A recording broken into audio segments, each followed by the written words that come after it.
When did you have that gut feeling about your daughter's coach? My 16-year-old daughter Emma used to jump into the car after cross-country practice, talking nonstop about her mile times and the latest team drama. But recently, she just got in silently, staring out the window like something inside her had broken. It all changed about 3 months ago, right when Coach Mitchell joined. He was young, super energetic, a former college runner. The team loved him at first. He talked big, state championships, college scholarships. He made promises that lit a fire under those girls. One Tuesday, I picked Emma up and asked how practice went. Fine, she said. Just that. But it didn't sound like her usual fine. It sounded off. Emma had been running varsity since sophomore year. She lived for the sport. So when I saw Coach Mitchell later, clearly hyped about the upcoming meet, and Emma's shoulders tensed when I mentioned him, that cold feeling crept in. She mumbled, yeah, he talks to me a lot about my potential. Says I could get a full ride if I train with him, one-on-one. Suddenly, I felt this ice slide down my spine. Emma showed me her phone. He'd been texting her. It started normal, training tips, inspirational quotes, but then it got personal. Too personal. Praising her dedication. Saying she reminded him of himself. And the latest message? Can't wait for our private session tomorrow morning. You're going to be amazing. I gripped the steering wheel so tight I thought it might crack. Emma, I asked quietly, has he ever made you feel uncomfortable? She hesitated, then nodded. She said when he helped her stretch, his hands lingered too long. Last week, after she stayed late,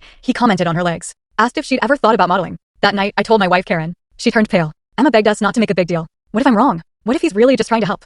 I don't want to ruin his career over nothing. But I couldn't sleep. The next morning, I parked across from the school at 6:30 a.m. Practice wasn't until 6:45. Only one car in the lot, Mitchell's. Emma walked into the side entrance. I waited 10 minutes. 10 minutes that felt like 10 hours. Then I went in. Main doors were locked. Side door wasn't. I slipped through and followed the hallway, my footsteps echoing. Then I heard her voice. Coach, I don't think I need help with this exercise. His voice was smooth, coaxing. Trust me, Emma. This is how champions are made. I got closer to the weight room and looked through the small window. Mitchell was standing behind her at the leg press machine, hands on her shoulders, leaning in toward her neck. You're so talented, Emma. So mature for your age. I think we should keep these training sessions just between us. Emma tried to sit up. I should go. The other girls will be here soon. He shook his head. No, they won't. I canceled practice. It's just us today. I felt my blood freeze. He lied. Just to get her alone. I kicked the door open. Get your hands off my daughter. Mitchell jumped, completely caught.